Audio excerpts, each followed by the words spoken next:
Welcome back. So Israel has recalled its ambassador to South Africa, Eliav Belotserkovsky, reportedly for consultations following statements from South Africa. A National Assembly motion this afternoon calling for the Israeli embassy in South Africa to close is still going ahead. Well, we are joined for more on this by Dr. Kingsley Makhubela, who is a former Chief of Staff at the South African Department of Foreign Affairs, now called DIRCO.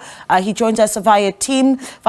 So Dr. Makhubela, a good morning to you. I think let's start off with how it was communicated firstly to DIRCO that the ambassador would be leaving. Well, yes, Naledi, good morning. Really, thanks for having me on your program. The Israeli Foreign Ministry has taken a decision to recall its ambassador for consultations. And I think it has been coming because of the tension that has been building between the Israelis and South African, particularly between the ambassador and the South African authority. So it was not surprising that they recall him. Perhaps also in anticipation of what is likely to come out of the parliamentary process later this afternoon. So they decided that rather than to get the ambassador humiliated, it's better to recall him. Is this an indication of the temperature between, the temperature of the communication between the two foreign ministries? I mean, perhaps you can talk to us, and allow us to be a fly on the wall, perhaps where DIRCO has been in consultation with the foreign ministry and even the embassy's office. There's been a lot of tension. Once South Africa decides to recall its diplomatic staff, entire diplomatic staff, which is basically unprecedented in the life of diplomacy. The Israelis knew that the writing is on the wall, that South Africa it's likely to shut down its embassy permanently, because recalling the entire staff, it means South Africa has no diplomatic representation in Israel at the moment. Not only in Israel, but also within the Palestinian Authority territories. South Africa would not have access to the role players in those. So the tension has been building up. The only remaining line of communication with the Israeli authority has been the Israeli embassy, and it's still the Israeli embassy. The ambassador has been there. The Israelis may not decide to close down their embassy, but recall the ambassador, which means downgrading their representation in the country. And that is likely to go on. We'll see what reaction is going to be taken. It will be very interesting to see what happens through the parliamentary process this afternoon, which is also unprecedented, Naledi, given the fact that the executive has always been responsible for running that arm of government. It's for the first time that Parliament debates whether to open or close an embassy in a particular country. In this case, close an embassy. There was no consultation between the parliamentary process and the executive when the decision was made to recall the diplomatic staff from Israel. So it's uncharted territory. Actually, the executive may be very careful that they are setting a precedent of ceding the executive authority power to the legislature. Now that's an interesting point of view, right? And I want to sit with the issue of executive power a little bit and just what it means for South Africa's position on a global point of view. If we go back to last week, for instance, President Cyril Ramaphosa announcing that he's sending a referral to the ICC with, of course, alongside various other countries on Israel's war crimes, what he's called war crimes on Gaza.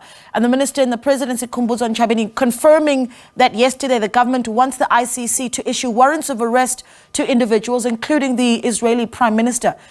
Is this what we're seeing South Africa perhaps heralding a new era in South African foreign policy in terms of geopolitics, when we could likely, prior to this, be seen as quite a prominent voice in global geopolitics? No, they are not referring to war crime. In terms of the Rome Statute, Article 5 of the Rome Statute really spells out the jurisdiction of the court. There are basically 4 of them. And war crime is part of them: crime against humanity, genocide, war of invasion. So there are a plethora of issues that are involved in terms of the jurisdiction of the court. So we must be careful that we don't confine it to one specific element. And if you look at within the jurisdiction of the court, as spells out in Article 5 of the Rome Statute, the question of crime against humanity, that you would have seen the narrative around the world that Israel is an apartheid state. and that is contained in the jurisdiction, because apartheid is regarded also as a crime against humanity in terms of the statute. So there are different instruments that South Africa can use. There's evidence that is available in terms of the attack, the killing of the children that South Africa hopes to use, including the pronouncement by the Secretary General of the UN that Gaza has become a graveyard for children and women. Dr. Makhubela, just help me out with the logistics of what happens now, right? Because we, as South Africa, withdrew our diplomats in Tel Aviv for consultations. Israel has then done exactly the same, withdrawn the ambassador for consultations. When you have a war that has so many global eyes on it, what then is our diplomatic line of communication, if at all, with Israel, or have we cut all ties?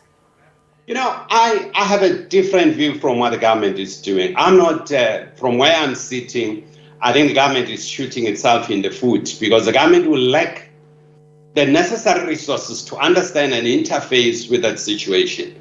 There may be decisions that are going to be taken later on. You need detailed intelligence. You need detailed information about what's going on. You need your embassy to interact with all role players.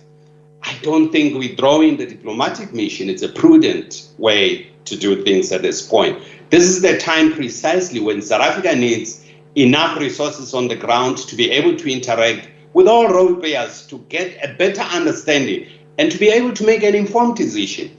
As it is, South Africa will make an informed decision based on what other people are saying, because it has withdrawn its diplomatic staff on the ground. I think the era of withdrawing diplomats willy-nilly has gone past. Those are things that were done during the Cold War. But now we must understand that diplomacy, it's an instrument. And I think South Africa really is shooting itself by taking out a crucial statecraft that needs to be nuanced to advance the interests of the Republic.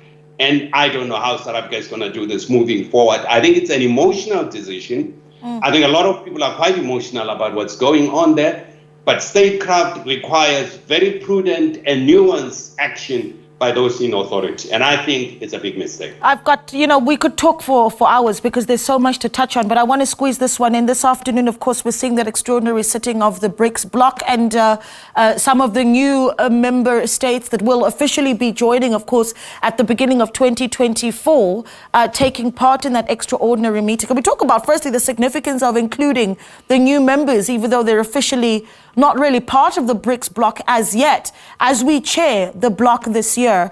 And then talk about, what that agenda looks like, what you envision us seeing taking place this afternoon.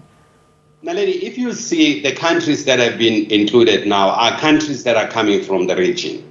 These are members of the Islamic Organization Cooperation that are part of this discussion. And I think rightfully so, they are included to participate in this. Not only that, a country like Qatar will be participating also. It's also to try to factor in the regional concerns in the discussion. And I really look forward, and I hope there will be a detailed communique at the end of this summit, virtual summit of the BRICS, to tell exactly what's going on. But we can all anticipate what is likely going to come out of that, given what has been playing itself out at the UN, a resolution that had been put by some members there who are part of the BRICS, and of course, the regional countries. So I think one can anticipate what is going to come out of there. Yeah. What we're unlikely to see is a detailed referral to the Security Council to take action, because the Security Council is in paralysis now. Yeah, I need to bring this in because it's difficult for us to talk about relations between South Africa and Israel without talking about trade. And generally, this is going to be part of the discussion because South Africans can easily argue, we're going through tough economic times. Is this really what we need right now? And I want to spit the numbers, if you will. In 2021, Israel exported $241 million to South Africa. That was just in 2021. That's a massive trade relationship between the two countries. Is that a concern for our leadership at this point? Naledi, you can't put monetary value on the loss of life. The loss of life, be it one life or many lives, you can't put monetary value. it's a very narrow perspective that I've seen some people are punting that we're going to lose our economic benefits. So are we going to trade lives with economic benefits? And I think that's the dilemma that the country has to deal with. The dilemma the country has to face and really navigate is to try to save lives.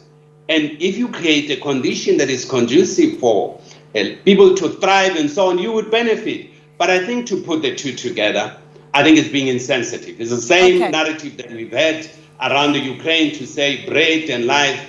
I think it's being insensitive. I think we must get life. Yeah, we could talk for hours, but we really do appreciate your time. Thank you so much for speaking to us, Dr. Kingsley Makhubela, former Chief of Staff at the South African Department of Foreign Affairs.